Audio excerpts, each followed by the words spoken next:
Baik, Ya. pemirsa di Sulawesi Tengah hari ini pada segmen ini kita akan berbincang bersama Kepala Dinas Kesehatan Provinsi Sulawesi Tengah Dr. Reni Alamajido terkait dengan perkembangan bagaimana Provinsi Sulawesi Tengah ini melakukan tindakan ataupun juga pencegahan penyebaran COVID-19 di Sulawesi Tengah.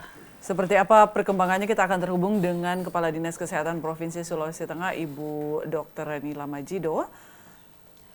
Assalamualaikum warahmatullahi wabarakatuh. Selamat sore, Dr. Reni Alamajido. Assalamualaikum Ibu. Waalaikumsalam warahmatullahi wabarakatuh. Waalaikumsalam warahmatullahi wabarakatuh. Iya. Baik, Bu Kadis, terkait dengan bagaimana pengendalian resiko penyebaran COVID-19 di Sulawesi Tengah, kami ingin tahu kabar dulu tentang 2 PDP atau pasien dalam pengawasan yang saat ini berada di ruang isolasi Undata Kota Palu. Apakah atau bagaimana perkembangan dengan kedua warga Kota Palu yang dengan status PDP tersebut? Ya, terima kasih. Untuk warga Kota Palu yang sedang dirawat di Rumah Sakit Undata, itu tadi hasilnya sudah ada, hasilnya semua dua-duanya negatif. Kemudian yang 2 lagi di Rumah Sakit Antapura, kita sambil menunggu hasil yang sementara dikerjakan di Jakarta. Jadi lagi menunggu hasil. Baik, Bu Kadis, artinya selain 2 pasien atau PDP yang akhirnya sudah ada hasil negatif corona, berarti masih ada lagi 2 pasien yang sekarang statusnya juga PDP di Rumah Sakit Umum Daerah Antapura Kota Palu, begitu Bu Kadis ya? Ya, betul sekali, ya. Baik. Kita masih menunggu hasilnya, ya. Kira-kira hasil yang kemudian keluar ini kira-kira berapa hari setelah pemeriksaan dilakukan, Bu Kadis? Yang kalau normalnya itu 5 hari. Baik. Ya, jadi kita berharap mungkin dalam waktu minggu depan hasilnya juga sudah datang. Baik. Baik.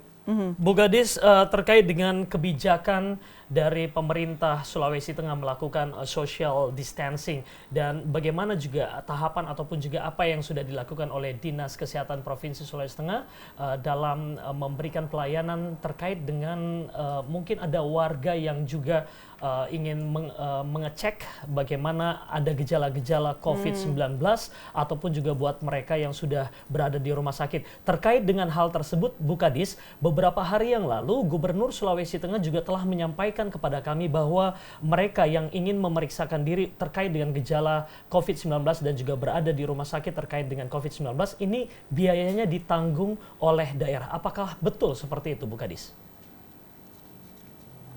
Ya. Jadi kalau memang pasiennya itu tidak ada kebijakan pusat untuk ditanggung oleh BPJS atau dari Kementerian Kesehatan, maka itu akan menjadi tanggungan pemerintah daerah Provinsi Sulawesi Tengah. Oke, jadi dengan kata lain gratis begitu ya? Pemeriksaan kesehatan gratis diberikan kepada warga terkait dengan gejala ataupun ciri-ciri yang kemudian mungkin timbul oleh masyarakat Sulawesi Tengah begitu ya, Bu Kadis? Iya, jadi untuk masyarakat yang memang terindikasi untuk COVID-19 itu kalau tidak punya kartu BPJS dan tidak ditanggung, itu akan menjadi tanggung jawab pemerintah Provinsi Sulawesi Tengah. Oke, baik. Dan Bu Kadis, pertanyaan kemudian adalah bagaimana tindakan antisipatif atau juga tindakan preventif dari pemerintah Sulawesi Tengah untuk kemudian menangani kasus COVID-19 ini di Sulawesi Tengah? Ya, yang pertama itu kami mencegah di bandara itu dengan screening suhu terhadap seluruh penumpang yang tiba di Bandara Mutiara. Kemudian yang kedua, sebelum penumpang itu turun ke bawah, itu kita menyiapkan satu kertas kecil untuk mengetahui nama, nomor telepon dan alamat dari penumpang yang bersangkutan, kemudian asal tibanya dari mana. Kenapa kita langsungkan seperti ini? Supaya mengetahui ketika terjadi apa-apa, surveillance kami dari Dinas Kesehatan Provinsi maupun Dinas Kesehatan Kabupaten kota itu bisa cepat melaksanakan penyelidikan epidemiologi terhadap pasien-pasien atau penumpang-penumpang yang ketika nanti terdapat gejala. Ya, kemudian yang ketiga itu adalah kami melakukan sebagai wujud tanggung jawab dari pemerintah Provinsi Sulawesi Tengah, itu kita akan melakukan penyemprotan yang pertama utamanya adalah di rumah sakit dan di puskesmas. Itu ditanggung nanti atau diselenggarakan oleh masing-masing rumah sakit dan puskesmas. Kemudian nanti di sekolah yang menjadi kewenangan provinsi adalah SMK, SMA, dan sederajat itu akan dilakukan oleh Dinas Kesehatan Provinsi Sulawesi Tengah bekerja sama dengan teman-teman dari Asosiasi Kesehatan Lingkungan untuk melaksanakan penyemprotan terhadap sekolah-sekolah yang menjadi kewenangan dari Provinsi Sulawesi Tengah. Baik, Bu Kadis, mohon izin disampaikan ke kami agar pemirsa TVRI Sulawesi Tengah juga bisa tahu kapan akan mulai dilakukan penyemprotan cairan disinfektan ini ke wilayah yang ada di Sulawesi Tengah, khususnya Kota Palu. Ya, insya Allah kita akan mulai hari Sabtu, Minggu. Ya, kenapa kita ngambil 2 hari? Karena kalau kita mengambil hari Senin itu akan ada sekolah yang melaksanakan ujian. Ya, sehingga kita melaksanakan Sabtu Minggu. Nanti setelah ujian baru kami melakukan penyemprotan kembali. Dan itu akan kami melaksanakan koordinasi dengan Kepala Dinas Pendidikan Provinsi Sulawesi Tengah untuk kami bersama-sama mengatur jadwal dari masing-masing sekolah yang akan dilakukan penyemprotan. Jadi sekali lagi saya menyampaikan bahwa kewenangan Provinsi Sulawesi Tengah adalah sekolah-sekolah yang SMK, SMA, dan sederajat. Baik, Bu Kadis, seperti yang Ibu Kadis sampaikan tadi bahwa di bandara pun juga dari pihak Dinas Kesehatan Provinsi juga sudah melakukan antisipasi itu dengan ada pengecekan suhu tubuh, kemudian juga ada thermal sensor atau thermal scanning yang ada disiapkan bekerja sama atau pemberian dari Kementerian Kesehatan Republik Indonesia. Pintu masuk ke Sulawesi Tengah bukan hanyalah di bandara, Bu Kadis, namun kita punya pelabuhan, kemudian juga terminal. Lantas apakah beberapa pintu masuknya ini, terminal dan juga pelabuhan juga dari Dinas Kesehatan Provinsi atau mungkin juga bekerja sama dengan kantor kesehatan pelabuhan kelas 3 Palu juga standby di sana, Ibu? Bagaimana, juga Bu Kadis? menjadi sasaran ya, gitu. Ya, betul sekali. Jadi Dinas Kesehatan Provinsi bekerja sama dengan Dinas Kesehatan Kabupaten Kota di masing-masing kabupaten atau kota, itu juga bekerja sama kami dengan Dinas Perhubungan dan Kantor Kesehatan Pelabuhan. Oke, jadi sudah dilakukan di semua pintu masuk ya, darat, udara ataupun juga pelabuhan. Dan terkait cuma memang yang kesulitan kami itu adalah ketika rental-rental dari mobil-mobil itu yang kami tidak bisa pantau betul. Oke, jadi sulit untuk mengontrol ya. Baik, Bu Kadis, beberapa waktu yang lalu pun juga Gubernur Sulawesi Tengah telah menyampaikan juga ke kami bahwa selain RSUD Anutapura Kota Palu dan juga Undata dan juga beberapa RSUD yang ada di kabupaten di Sulawesi Tengah ini akan menambah lagi ada 6 rumah sakit yang ada di Kota Palu yang menjadi rumah sakit rujukan. Rumah sakit mana saja itu, Ibu? Ya, yang pertama itu adalah Rumah Sakit Budi Agung, kemudian Rumah Sakit BK, kemudian Rumah Sakit Samaritan, kemudian Rumah Sakit Wirabuana, Rumah Sakit Bayangkara, dan Rumah Sakit Sisdal Jufri. Jadi itu adalah merupakan rumah sakit tambahan yang ditunjuk pada saat kesempatan rapat dengan Bapak Gubernur di ruangan Bapak Gubernur. Oke, baik. Jadi ada 6 rumah sakit ini, semoga masyarakat sudah tahu informasinya melalui Ibu Kadis. Dan Ibu Kadis, ini bicara soal rumah sakit, berarti kita bicara juga soal kesiapan tenaga medis kita yang kita punyai begitu, Ibu Kadis, dan juga sarana-prasarana pendukung, apalagi COVID-19 ini agak sulit begitu. Termasuk dengan alat pelindung diri kesehatan, Ibu? Betul. Ini seperti apa yang kita punya di Sulawesi Tengah, Bu Kadis? Ya, yang pertama itu kita harus mempersiapkan ruang isolasi untuk pasien-pasien. Ketika ada pasien yang PDP masuk, maka kita akan mempersiapkan ruang isolasi. Kemudian kenapa ruang isolasi ini harus kami menghitung supaya kami mengetahui berapa kapasitas yang bisa dimiliki khusus di Kota Palu. Kemudian yang kedua peralatan medis yang kita juga harus menghitung. Mudah-mudahan di Provinsi Sulawesi Tengah ini tidak ada kasus virus corona. Insya Allah mudah-mudahan tidak ada. Ya. Ibu Kadis, di 6 rumah sakit rujukan yang sudah disiapkan ini, berarti ruang isolasi dan kemudian tenaga medis ini dapat dipastikan mereka siap begitu ketika ada PDP ataupun juga mungkin masyarakat yang ingin memeriksakan dirinya begitu ketika ada gejala-gejala COVID-19 ini.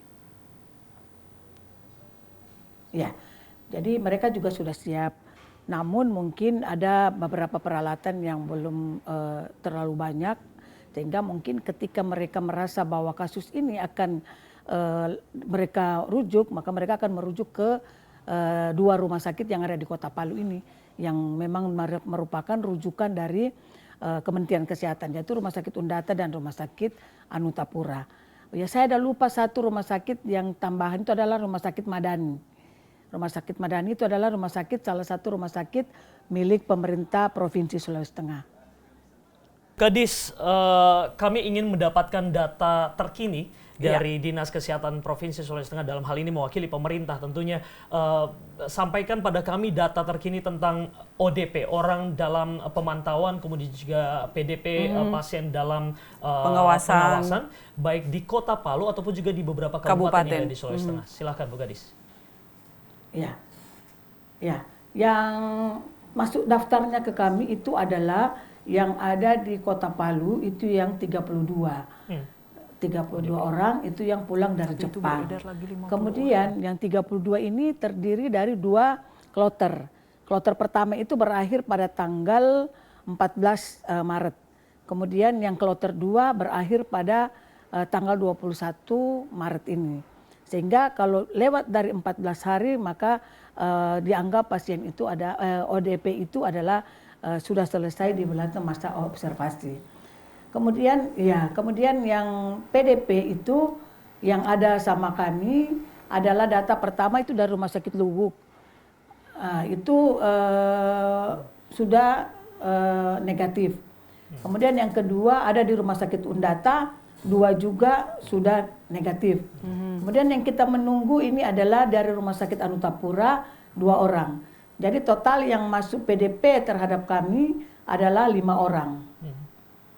Baik, artinya untuk sementara masih yang ada PDP ini ada di Luwuk, kemudian juga di Kota Palu, di 2 rumah sakit Undata dan juga di Anutapura, Kota Palu. Bukan di sini. Artinya kalau di kabupaten lainnya mungkin masih aman, karena ada penanya ataupun juga ada masyarakat melalui sosial media TVRI Sulawesi Tengah ada yang menanyakan tentang perkembangan COVID-19 yang ada di Parigi Motong. Bukan di sini. Ya. Itu tadi memang kami baru mendapatkan informasi, tetapi kami belum bisa menyatakan ini informasi yang tepat karena belum masuk di dalam kami untuk laporan rekapitulasi. Jadi ketika kami akan mendapatkan rekapitulasi itu di mana dengan by name, by address, baru kami bisa masukkan sebagai rekapitulasi keseluruhan secara Provinsi Sulawesi Tengah. Nanti akan mereka mengisi di dalam format sistem kami. Ketika dia terisi, maka itu sudah akan tercatat sebagai rekapitulasi dari Provinsi Sulawesi Tengah. Baik, Bu Kadis, ada pertanyaan yang ingin kami sampaikan dengan kapasitas Bu Kadis sebagai dokter juga. Selama ini kan masyarakat juga agak sedikit panik untuk mencari yang namanya hand sanitizer. Kemudian juga kita mengalami kelangkaan untuk barang tersebut.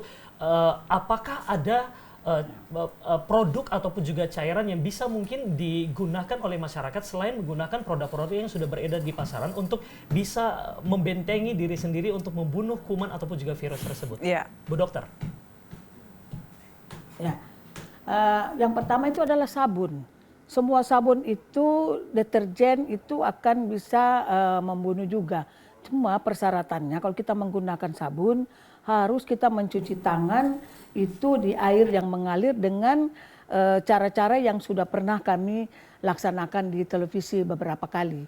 Supaya betul-betul kumannya itu memang mati ketika dia masuk ke dalam ketika kita mencuci tangan. Yang kedua, kalau memang bahannya ada, semuanya bisa diracik sendiri. Kami berupaya di Dinas Kesehatan itu, di laboratorium kesehatan juga akan berupaya untuk melakukan peracikan sendiri karena kita mau mencari memang bahannya tidak ada bukan bahannya, produk yang sudah jadi itu tidak ada di mana-mana. Tetapi kami sudah berupaya untuk mendapatkan bahan-bahan primernya untuk dimasukkan ke dalam racikan-racikan yang untuk pencuci tangan ini. Baik, baik. Dr. Reni Alamajido selaku Kadis Kesehatan Provinsi Sulawesi Tengah. Terima kasih dokter sudah bergabung meluangkan waktu bersama kami. Dan selamat beraktivitas kembali. Iya, dan juga Ibu Dokter sudah menjawab kepanikan yang saat ini tengah beredar luas di masyarakat. Begitu ya, terima kasih Bu Kadis sekali lagi sudah bergabung. Selamat bertugas kembali Bu Kadis dan salam hormat kami buat seluruh tenaga medis yang ada di Sulawesi Tengah termasuk dengan Bu Kadis sebagai dokter Reni Alamajido. Terima kasih, Bu Kadis. Baik, kita tuntaskan untuk perbincangan kita dengan Kadis Kesehatan Provinsi Sulawesi Tengah, Dr. Reni Alamajido yang sudah menjawab beberapa pertanyaan. Semoga ini juga bisa mewakili pemirsa yang saat ini sedang menyaksikan TVRI dan Sulawesi meminimalisir kepanikan-kepanikan yang beredar. Sekali lagi jangan mudah termakan isu ya atau berita-berita hoax yang beredar di masyarakat ataupun melalui media sosial yang belum tentu kebenarannya begitu. Tentunya juga kita diharapkan untuk terus mengikuti himbauan dari pemerintah. Dalam hal ini pemerintah daerah Sulawesi Tengah menyampaikan untuk yuk sama-sama social distancing untuk mengantisipasi resiko penyebaran COVID-19 yang ada di Sulawesi Tengah. Kami tuntaskan segmen perbincangan kami dengan Kepala Dinas Kesehatan Provinsi Sulawesi Tengah, Dr. Reni Alamajido, dan kami akan lanjutkan Sulawesi Tengah hari ini setelah jeda pariwara berikut ini.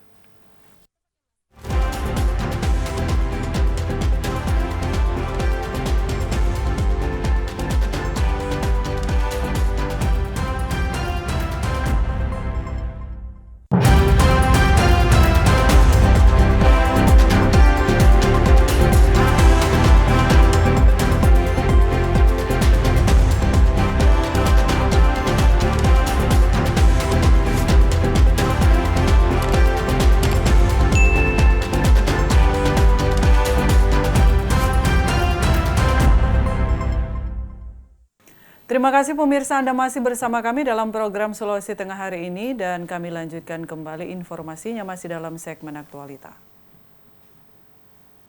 Saudara, ujian nasional tingkat sekolah menengah kejuruan atau SMK hari ini memasuki hari terakhir. Dan secara umum ujian nasional tingkat SMK selama 4 hari ini berjalan aman dan lancar. Ujian nasional tingkat SMK yang dimulai hari Senin lalu, hari ini memasuki hari terakhir. Dari pantauan TVRI di sejumlah sekolah, baik SMK negeri maupun SMK swasta, pelaksanaan ujian nasional dari hari pertama hingga hari terakhir berjalan aman dan lancar, baik jalur telekomunikasi maupun jaringan listrik. Secara umum juga aman dan tidak ada gangguan yang berarti. Petugas proktor maupun teknisi dan pengawas ujian yang ditugaskan di setiap ruangan ujian juga bisa melaksanakan tugasnya sesuai SOP. Mengantisipasi kemungkinan wabah corona dalam ujian nasional, setiap sekolah juga diwajibkan menyiapkan sarana cuci tangan. Pada hari terakhir ujian nasional tingkat SMK hari ini mengujikan mata pelajaran teori kejuruan. Rustam, TVRI Sulawesi Tengah melaporkan.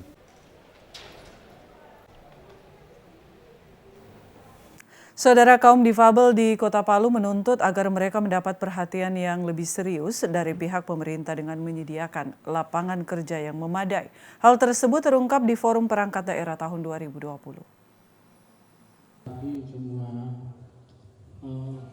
Kaum difabel yang menjadi bagian dari masyarakat Kota Palu membutuhkan pelayanan yang sama dengan warga pada umumnya, terutama yang menyentuh kebutuhan mendasar seperti pendidikan dan kesempatan mendapatkan pekerjaan. Yasin, salah seorang penyandang difabel tunarungu, dengan suara yang terbata-bata, dibantu oleh penerjemah bahasa isyarat, menyampaikan beberapa tuntutan kepada pemerintah di Forum Perangkat Daerah Kota Palu. Kaum difabel banyak terdapat di tengah masyarakat Kota Palu dan butuh perhatian yang sama dengan warga lainnya. Pasca bencana gempa bumi, tsunami, dan likuifaksi 28 September 2018 lalu yang menimpa Kota Palu, kaum difabel juga ikut menjadi korban, sehingga mereka membutuhkan jaduk untuk bisa tetap bertahan hidup. Selain itu, mereka juga menginginkan agar pemerintah membangun rumah ramah disabilitas di beberapa kawasan hunian tetap. Dan yang tak kalah pentingnya, mereka juga meminta agar bisa disediakan lahan untuk berusaha, khususnya di hutan kota. Banyak kaum difabel memiliki kemampuan untuk berusaha sendiri, namun saat ini terkendala oleh tempat untuk menjalankan usahanya. Melalui Forum Perangkat Daerah tahun 2020 ini, aspirasi kaum difabel bisa diakomodir oleh pemerintah Kota Palu dalam merencanakan pembangunan yang berkelanjutan. Made TVRI Sula Setengah melaporkan.